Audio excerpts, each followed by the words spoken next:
Hi, welcome back to Straight Line Persuasion. Let's move on to Module 2 now, which is the art of prospecting. And this is more of an introduction to the art of prospecting. We'll get into much greater detail later. Here we're going to lay the foundation for what it really means to prospect effectively and elegantly. See, this is one skill that really escapes or that people ignore, much to their own chagrin and their detriment, because what happens is if you don't prospect effectively, that doesn't mean just finding people who are interested, but even more importantly, weeding out the people who are not interested or who don't qualify for whatever it is you're offering. See, if you end up not prospecting effectively, number one, you're going to be desperate for people to speak to, so you'll have this sort of uncertainty in your tone, knowing that each person matters so much.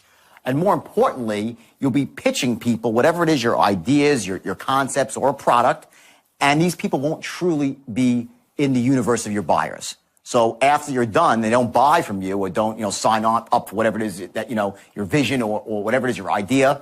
You'll start saying, geez, do I sound bad? Am I doing something wrong? When in fact, you're doing nothing wrong. You simply are talking to people who you shouldn't be talking to. So I want you to learn those lessons very carefully here. Focus on it. Write the notes in your action book here to make sure that you really get this one, because this is going to set you up to have a much easier time of it down the road. Now, we're going to cover a couple of other things in this module, too, some very important foundational aspects. One thing you'll see is something called an action threshold. And what that is, it's the point when someone actually says, yes, I'll do it.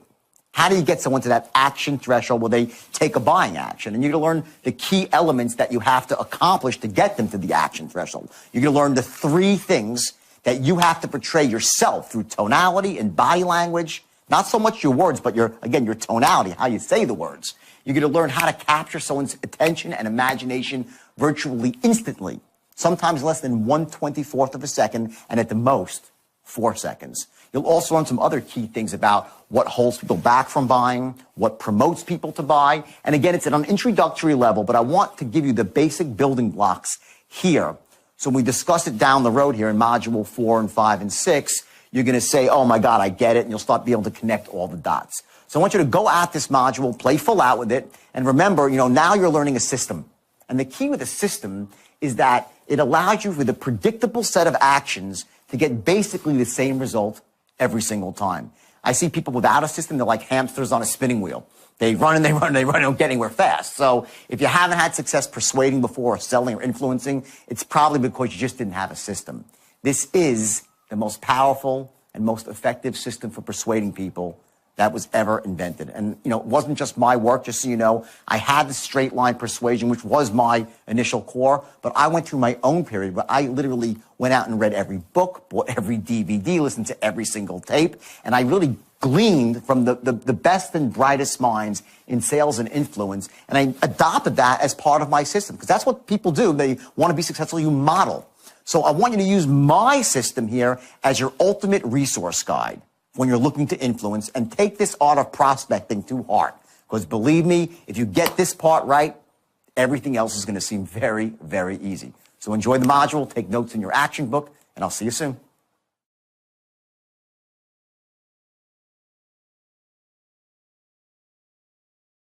So let's talk now about sales. Let's start getting right into it with prospecting, okay? This is the first step to it. The first thing you have to realize when you're a prospector, okay, you're not trying to turn crap into gold. The biggest mistake salespeople make is they try to turn non-buyers into buyers, okay? Just look at it like this. As a prospector, they call prospecting like a gold prospector, right? When you see a guy in the movies and he's prospecting for gold and he's got a pan, right? And he's in the water and he's throwing it through the water, right? Is he trying to turn the water into gold? He's going through gallons and gallons and hundreds and thousands of gallons of water looking for one nugget. You get that? You're not looking to take the water and make the water into gold. You're looking for the nugget. That's what prospecting is. If you go out there and look for, let's say a room of 100 people, okay? Let's talk of 100 people, okay? Okay? You have people that are ready. You have people that are still shopping. They're not actually ready to make a decision yet. Okay, you have people that are just curious, kicking the tires. And you have people that are dragged someplace and they're never going to buy. Let's go through this for a second. Watch the numbers here. In any given room, okay, you're going to have, let's say, 30 people of 100. 30 people who are ready to buy. And it could be 20 people depending on your industry or what you're doing. But there's a certain X number of people that are actually in the market for your product, and they know they need it. These are people that are at a point where they say, you know, I'm stressed out. They know they got to take action. That's your best buyer. They're not quite lay downs, but they're pretty close. They know they want to buy. The next group are those that are still shopping, right? But they're motivated. They say, hey, you know, let's say it's a car, for instance. They walk in, they want to buy a new car. You know they can wait a little bit, but they got to make the decision sooner or later, okay? That's this group here. Let's say this is 30 people too. Next are the people that are just curious, the looky-loos, okay? They're kicking the tires. They have apathy about it. Like, I could buy today, I could buy tomorrow. One of these days I'll get around to it. That's your next group, right? And let's say those are 30 people too. Lastly, okay, last group, you have 10 people here that were dragged and that will never buy from you, okay? Now, depending on the situation, okay, what business that you're in, let's say you're in, for instance, credit repair. I know some of you are in credit repair. Who's in credit repair here? Great, you got a couple. Perfect. Let's say you're in credit repair, right? And you're giving a seminar. And you're in a seminar room and you're trying to get 50 people in a room, and you're trying to figure out, who are the buyers in the room. In any given room like that, you're going to find 10 people that will never buy. They were just dragged there. Maybe their credit's not that bad. They have no need for your product, or it's bad, but they don't care. They're past the point where they even give a shit about it. Okay? That's the lowest group here. Okay? They don't care. Next up, the 30 people who are curious. Okay? They're not very good buyers, these people. They're there, but they're like, I don't know. I don't really care about my credit. Maybe I'll do it one day, maybe I won't. Okay? These people, again, not good. Okay? This group here, the next group up, which is these people that are still shopping, they're in power right now. Okay? They're going to go out, they're going to get their credit fixed somewhere, somehow. They're going to do it, but maybe not today. Maybe they'll do it in 3 months from now, 6 months from now, whatever it might be. If you're selling cars, it might be that, they got to get a new car, but, they're looking around, they're shopping. They're going to get one soon, but not today. That's this group right here, okay? Good group. And lastly, you have the group on top, which are ready right now, and they're stressed out about it. These are the people that know they have to make a decision quickly. Okay? What happens is this, and I see this when I go into companies, typically what I will do is I will listen to them on the phone or making presentations for like a couple of hours before I actually speak to them. And what I'll notice is that when they get one of these people on the phone, it might take them like an hour to close them, when it should take 5 minutes. They'll spend just as much time with this person as they will with this person. See, this person's a great buyer here. The person that's still shopping, but is not quite what's called the action threshold. And the action threshold means that when their doubts about why they should buy diminish to the point where they're below the necessity to buy right now. That's called your action threshold, when you will actually take action and buy a product. So what we're going to be doing with the straight line, by the way, is we're going to be learning how to, A, lower their action threshold, and also raise up their needs for buying. We're going to actually show them why it makes more sense to buy now, and at the same time, we're going to reduce their barriers of what's holding them back. We're going to go in both directions at the same time, okay? So your buyers here, remember, your buyers are here, and your buyers are here. The numbers I hear are 20, 30, okay? So 50% of the people are potential buyers. These people, they're a waste of your time. You want to qualify them out quickly. You want to be making presentations to people who have a shot of buying, not trying to twist somebody's arm into buying when they shouldn't. It's the biggest mistake that novice salespeople make. And then what happens is they get really crappy intelligence because of that. In other words, you go out there, you're like, I don't get it. I sound really good and no one's buying. Well, they were never going to buy. And they say, geez, I'm so dejected. No one wants to buy today. No one wants my product. They never wanted it in the first place. You do not want to be making presentations to people who, A, do not really want your product, B, do not really need your product, and C, can't afford your product. Money. You're going to qualify. I'm going to show you how to qualify people out quickly for money if they can't afford it. You're like, well, I don't want to ask them because maybe they'll be lying. No. I'm going to show you a way you can actually find out if they can't afford your product. If they can't, don't waste your time or theirs. Maybe you'll send them somewhere else that's cheaper, that's not as good as your product, to do the right thing for your customer. You get the customer back one day. That's true selling. That's how you build a long-term relationship. But if you're out there right now, I'm sure some of you are doing this right now, you're pitching people that should not be pitched and wondering why you're not closing. They never would buy. So you got to ice these people out quickly and elegantly in the first couple of minutes of your prospecting call, okay? And you do it through questions, okay? Shame on you if you're a salesperson and you don't have a script that you're going from. It's the biggest mistake you can make as a salesperson. Now, there's an art I'm going to teach you right now in about 5 minutes of how to read from a script without sounding like you're reading from a script. Because if you sound like you're reading from a script, you're dead. You're not like, hello, Mr. Jones, it's Jordan Belfort. How are you today? Good. Reason for the... That's not what you do. I'm going to show you an art of tonality here, which is literally going to change your life. Promise you, it'll wake up something inside you. You're going to be shocked about how powerful tonality is. And you're going to learn to take a script. I'm going to show you how to write them specific. I'm going to give you a template, how to write a script for your industry, for everybody's. And you're going to get a bulletproof way to write the perfect presentation, because most sales presentations suck.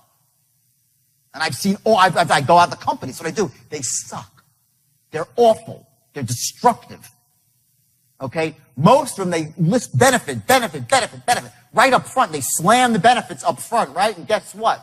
They ain't buying anyway. People don't buy right away. You can tell people all the wonderful things about your product, all right? But there are other issues that stop them from buying that need to be uncovered, so you don't just throw your best stuff out there right away. You want to keep your powder dry. Write that down, please. You want to keep your powder dry. That's an old military saying about not firing off all your big ammo when you're 5 miles away from the enemy. Not that the salesperson, the client's your enemy or your prospect's the enemy, but the metaphor goes that you want to save your best stuff, your most effective stuff, for when it matters. And there's a certain give and take. Listen, this goes back to when we were 5 years old.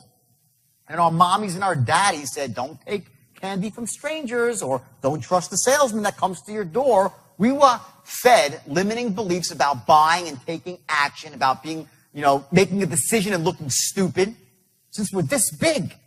And those beliefs are in your head. They're in everyone's head. Now, some people like me, I'm what you call a buyer. I'm the easiest sell in the world. I really, who cares an easy sell? Most salespeople are, right? Some people are really tough nuts, okay? They just don't want to buy. Why? What does that really mean when someone's not a buyer? What it means is they have beliefs about buying stuff that there's something wrong with it. They're held back. They have these limiting beliefs about buying. So you might go out there and you say to someone, listen, my product is A, B, C, D. It's the best. It does all these wonderful things. And I'm this, I'm that, I'm great. I'm this greatest guy in the world. My company's ethical and honest. They stand behind the product. And everything is great. And they still don't buy. You're like, what the hell happened? I made the greatest presentation of my life. They loved my product. Who's ever had this where you know that they liked you? Raise your hand if you've ever had a situation, right? Where you've had everyone, right? If you're not raising your hand, you're lying, okay? You've all had this, okay? Where you've made the greatest presentation. You knew they needed your product. They loved you. You had great rapport. And they still didn't buy. What is that about? Why are they not buying? Guess what? It's beliefs that they have.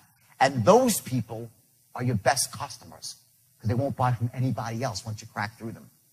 And the straight line, what the straight line shows you is how to get through those people like that. Okay? Through language patterns that go after people's beliefs. Because what happens is this. I talked about action threshold, right? Someone's action threshold, right? This is perhaps the most important concept when it comes to influencing people. The action threshold, what it is, it's this unconscious unconscious set point that somebody has to taking action. At one point, they get motivated to take action. Human beings are not random creatures. We don't do things by accident. We do things for a reason. We always have positive intent with what we do. Now, that doesn't mean that we always do things that really empower us. Sometimes we make stupid, lousy decisions. But inside, we did it because we thought it was in our best interest. The action threshold represents this. It's the sum of all the pluses. He thinks the good things that will happen if he makes a decision to do something. The negative things, logically, that will happen if he makes a decision. So he'll buy something and say, well, it's too expensive, it'll cost me money, all this sort of stuff, right? These are the negatives that hold somebody back. Maybe the company won't stand behind their guarantee. What happens if I have problems? I don't know. Maybe my wife will get pissed. All these sort of things that hold people back before they take action. And then lastly, you have limiting buying beliefs. And this, I have the worst handwriting in the world, by the way, so just excuse me, okay? Almost barely legible, okay?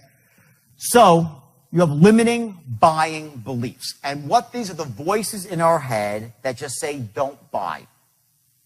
For whatever reason, because of bad experiences we've had, we've been burnt before. See, human beings were always looking for patterns, right? When I walked through the door today, this door, I'd never been through this door before. But when I walked up to this door, I didn't say, now let me see. There's 2 slabs of wood. Looks like a door. I think it must be a door. I wonder what's on the other side. I hope I'm not going to walk off a cliff. Right? Sounds silly. But here's what happens. My brain, your brain, generalizes and creates patterns in the world. So I walked into it and said, it looks like a door. It must be a door, so I know it's safe on the other side of the door, and I walked through. If you don't think that every time that you're talking to someone and presenting them with an idea, they're doing exactly that, you're kidding yourself. You're kidding yourself. Every time you're trying to close someone, they're running that equation. They just don't realize it. They're running movies out. They're running videos in their head. Here's what happens if I make the decision to say yes, and here's what happens if I don't. Which one causes more pain? Which one gives me more pleasure? That's what's the heart of selling, is to get someone to a point so when they say yes, what's happened is, imagine a scale, right?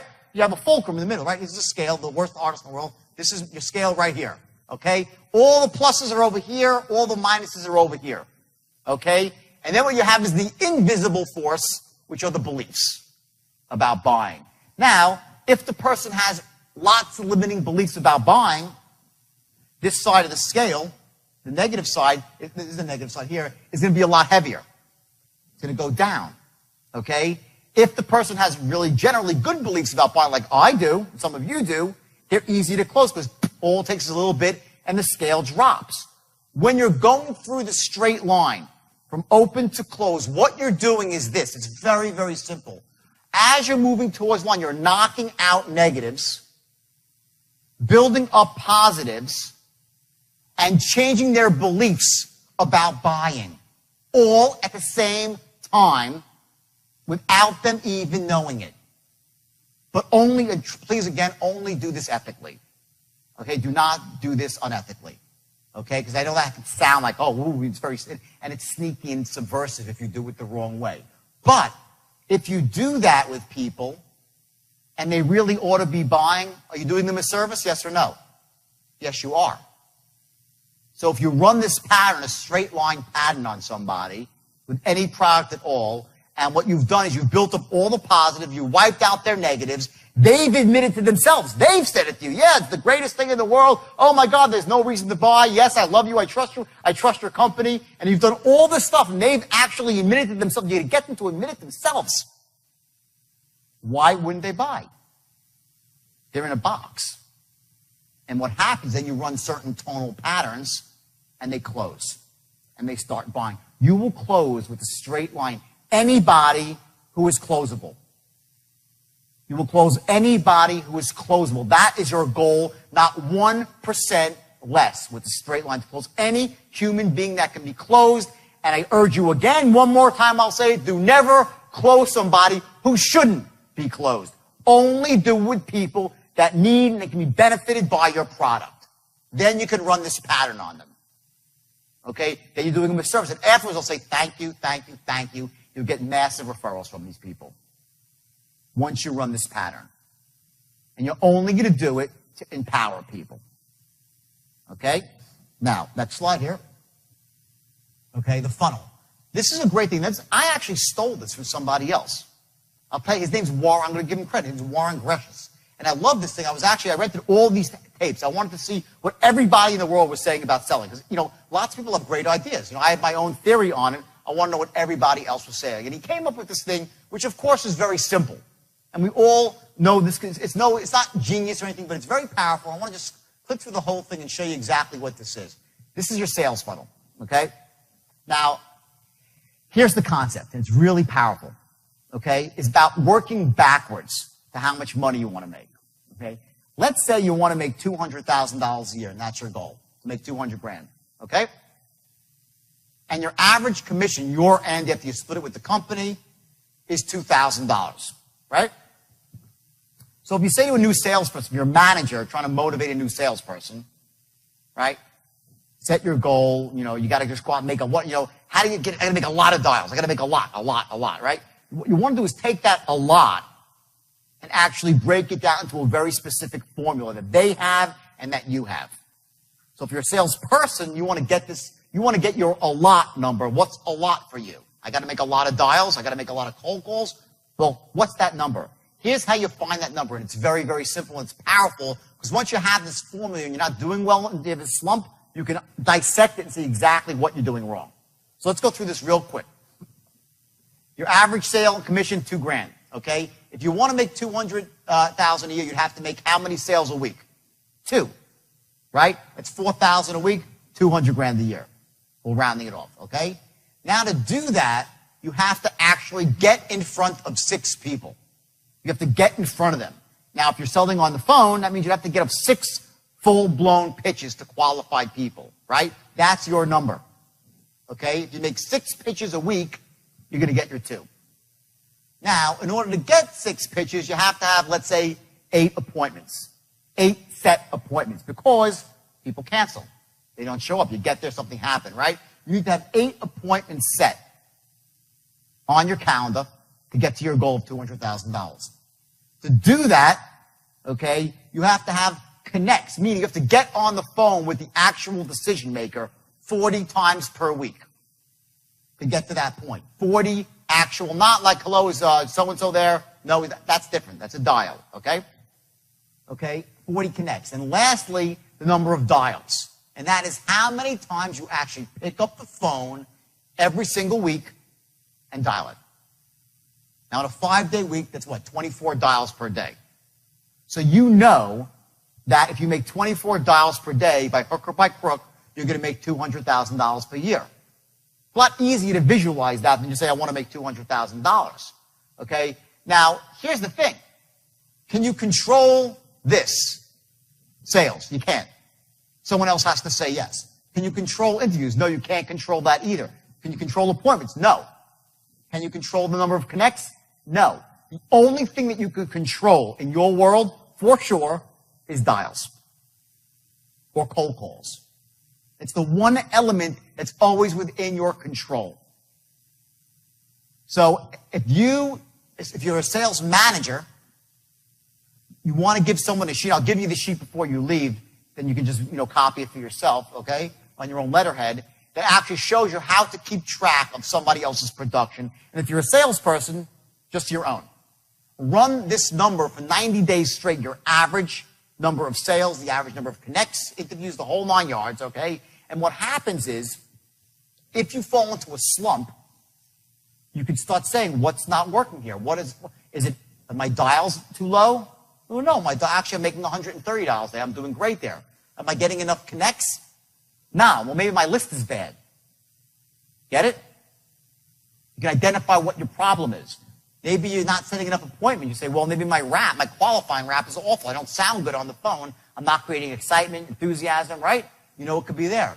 Interviews, sales, the whole nine. If you're not closing, so I roll my closing strategy. Okay? It allows you to identify exactly what's going on in your world of sales. And again, the only thing that you control is dials, okay? That's your sales funnel. If you don't use this, I'm telling you, especially if you're a sales manager, it's the easiest way to keep control of your sales force. And if you're a new salesperson, it's also very powerful to see what area you need working. Okay? Next. Okay.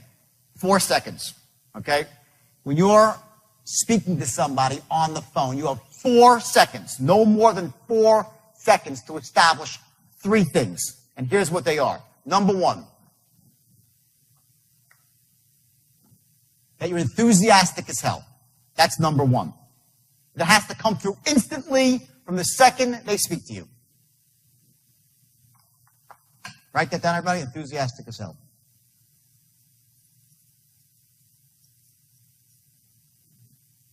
Number 2, that you're sharp as a tack.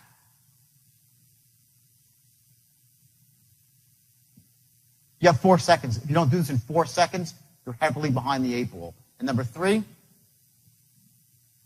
a figure of authority. An authority figure. These 3 things must be accomplished in the first 4 seconds someone speaks to you. And what it all rolls up to is one simple fact. You're a person who can help them achieve your goals. That's it. Unless you've done that in 4 seconds, you're seriously behind the 8 ball. Seriously behind the 8 ball. And ultimately, what that really translates to even one step further is that you are a person that can help them take control of their lives. They can take control of their lives. People have the desire to gain control. When they're feeling out of control, they act. It's part of what your action threshold is all about. It's a point to get back in control of your life. When someone has credit that's screwed up, do they feel in control or out of control? Out of control, right? When somebody wants to buy a new car because their old car's a piece of crap and they drive down the street and people are looking at them, do they feel in control or out of control? Out of control. When somebody is looking to find an investment advisor, a stockbroker, a commodities broker, and they're looking to develop, some kind of path to have a secure financial future, do they feel in control or out of control? Out of control, right? They're looking to get in control by identifying someone that can meet a need, fill a need, help them achieve a goal. So your job as a salesperson is to help people achieve goals and gain control of their life. That's what you're doing. You have 4 seconds to make that, bam, that first impression that you're enthusiastic, sharp as a tack, and a figure of authority.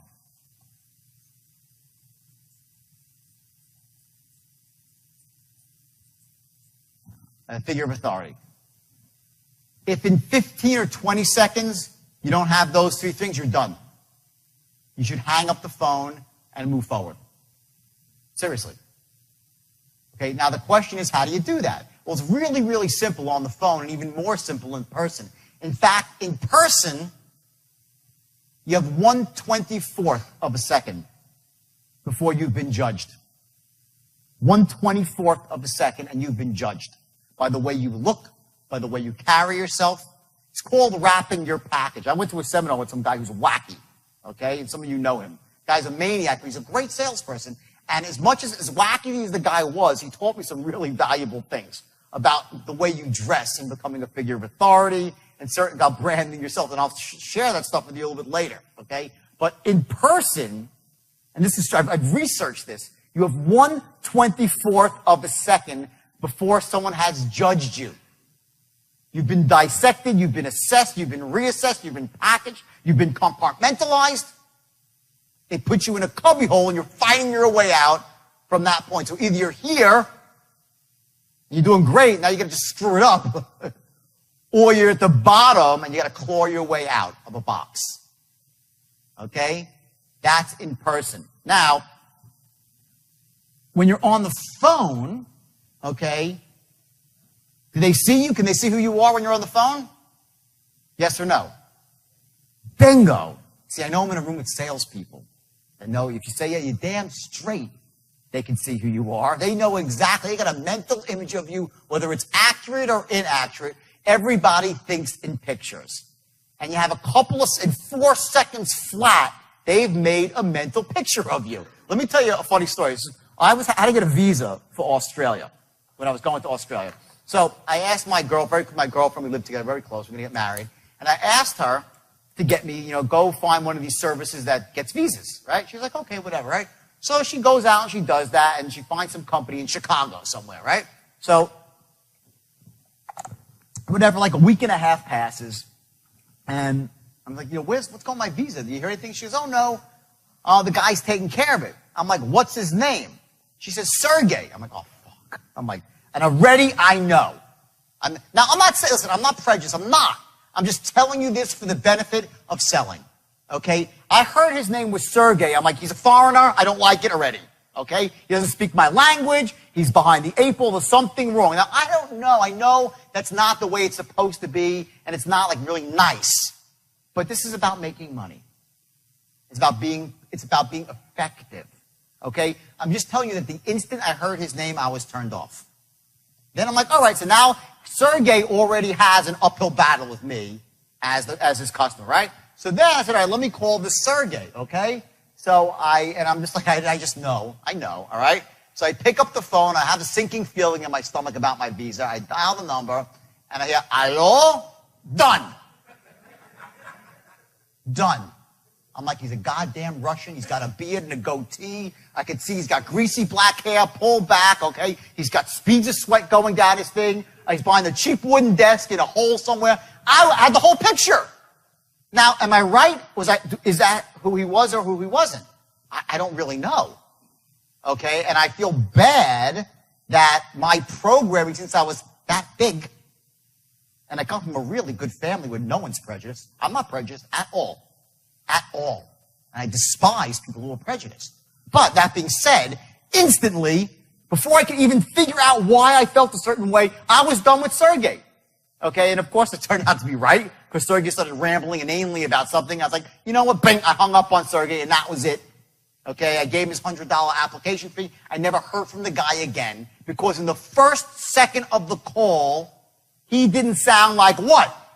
Sharp as a tack, enthusiastic as hell, and a figure of authority. I knew it in a second. The moment they hear your voice, if you haven't accomplished these 3 things, I'm telling you, you're wasting your time. Shame on you. Okay? They make a picture of you. They've assessed you. They've cubbyholed you. That either A, that you're a figure of authority, that you're sharp as a tack, enthusiastic as hell. Boom. You're in. Now it's like, ooh, this person can help me achieve my goal. Let me listen. Now, does that mean you're going to close the sale? No. But you've prepared yourself to close the sale. You've moved towards the line. Now remember, right? Here's the line. I'll draw it up here so you can still have this piece of paper. Here's your straight line. Here's the promised land. Here's your open, right? You pick up the phone and you qualify, right? Develop rapport, right? As you're qualifying. So this is your boundaries here of where you let the sale go. On the bottom, on the top, right? The first 4 seconds, you're right here. Okay? In those 4 seconds, you need to be establishing that you're sharp as a tack, enthusiastic as hell, and a figure of authority. In those first 4 seconds, the first pop that comes out of your mouth, and you say, hey, John, it's Jordan Belfort. How you doing today? Right from there, you got to establish those 3 things. And you're going to do it with tonality. I'm going to show you in one paragraph through tonal patterns how you can say things that you never thought you were saying. Here's what happens. As I'm speaking to you, you're like, You are running an unconscious dialogue against my words. You hear what I say, and you're narrating my words. This is what you're doing right now as I speak to you. You're listening to what I say. You're either agreeing, disagreeing, hopefully agreeing, because most of this stuff is just basic truth. It's simple stuff, right? And you're also narrating in your mind, making a moment. And the voice is going on and on and on. You're making connections about things that I'm saying, okay? What you need to learn to do is through tonal patterns to control somebody else's internal dialogue.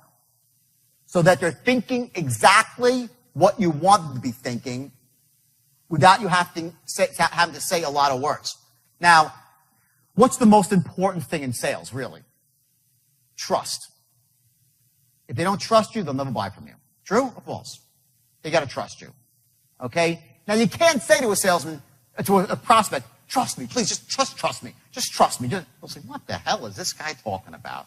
Okay? That's what a cheap, uneducated, subpar salesmen do. They try to sell with just simply emotion and hype. And they're like, just trust me, sir. Just trust me. The stock is going up. Or just trust me. I'll fix your credit. Just trust me. Sign up for this subscription. It'll be just trust me. And we know better. And what happens is all those limiting buying beliefs, whoop, the antenna goes up and they rise up. And next thing you know, their action threshold is through the roof and you can't close people. By the way you talk, from the very beginning, the tonal patterns that you run, you're going to start lowering their action threshold right from the beginning. Because you've established three things that are crucial. Crucial to closing a sale. And number one, that the person that they're dealing with, you, are A, sharp as a tack, B, enthusiastic as hell. Now, let me just dissect this for 1 second. Why would they want to do business with somebody who's sharp as a tack? Okay? Well, because if it's about achieving their goals, who do you want working on your problem? The moron or the person who's sharp? Hello? They'll say, oh, if I come off too sharp, they're going to think I'm a sharpie. No, they want to do business with the one who's sharp. Don't kid yourself. They want to do business with the expert, the top guy, the top girl, top dog in the field. If they don't think you're sharp as a tack, you're wasting their time. Next, are you enthusiastic? Yeah. What does that mean? He must have something really, really great to offer me. That's why he's so enthusiastic. If you're not enthusiastic, what is it saying? My product sucks. My life sucks. I'm not a winner. The state that you're in, the emotional state, whether you're in a positive, pumped up, empowered state, which is a state of certainty and clarity, which is great for sales. Write this down. Certainty, clarity, and conviction. And you can add a couple more C's. Confidence, courage. Those are the most empowering states to be in as a salesperson. The most disempowering state is confusion, uncertainty, overwhelm, boredom. Those states will kill a salesperson. But these three things, okay, they have to be established instantly, or you're behind the eight ball. And why should you be a figure of authority? This is perhaps the most important one. To become authority figure to somebody, to become the foremost expert, cuts into three things. Number one, we were taught since we're this big to listen to people who are in authority. People wear uniforms, policemen, firemen, security guards, okay? Many of them are not, licensed police officers yet. You put a badge on and a uniform, okay? And we just say, we do what they say, go here, we go there. We go left, we go left, right? That's what happens when we're with figures of authority. We listen to them and we follow. You want your customer, your prospect, to perceive you instantly as a figure of authority, so they'll start moving towards your way of thinking. If you come off as a novice and not an authority figure, they're like, great, let me speak to someone in charge. That's what they're thinking. Great, sounds good. Now put someone in charge on the phone, and I'll talk to them and get realistic about this stuff and get serious. So these three things have to be established immediately. So how'd you enjoy Module 2? I bet you did. In fact, I think that, people that really go through the second module, they start to get a real sense of what this is all about empowering people to make decisions that they should make, to persuade people who are shut down from making those decisions and allow them to achieve their goals. That's what being a salesperson and an influencer is all about. And I think you saw here some very powerful things here in terms of your tonality and how you capture someone's attention very, very quickly. Remember, you need to be enthusiastic, and not because you're some crazy person, screaming, yelling from the rooftops, but because most people do not have that state of certainty, that state of clarity. And when you come in and sound enthusiastic and upbeat, you sort of wake up the force in them to listen further. Now, in terms of what actions you take here, there's one very specific action that you have to take immediately. And that is, I want you to do what's called the allot chart. To find out exactly how many calls or how many letters you need to send out, how many initial contacts you need to make on a daily basis in order to meet your financial goal. And again, the importance of that is later down the road when you're immersed in this and you're kicking butt, you're going to also be able to identify what areas you can improve on. You'll start to see what bottlenecks occur in your own pipeline of success, and it will allow you to achieve your goals much, much quicker and with a lot more ease. And also, you're going to be able to help people who work for you, if you're a sales manager, to get them to start analyzing their results on a daily basis and taking the appropriate actions to ensure their success as well, which ultimately is your success. So again, let's move on to module 3 now. But before you do, please make the notes in your workbook and take those actions, especially that allot chart. And remember, you sound enthusiastic. You have only a few seconds to do it. And then you set yourself up to influence down the road. Without that, you'll be fighting an uphill battle. And I'm here to help you fight a downhill battle because believe me, it's a lot easier.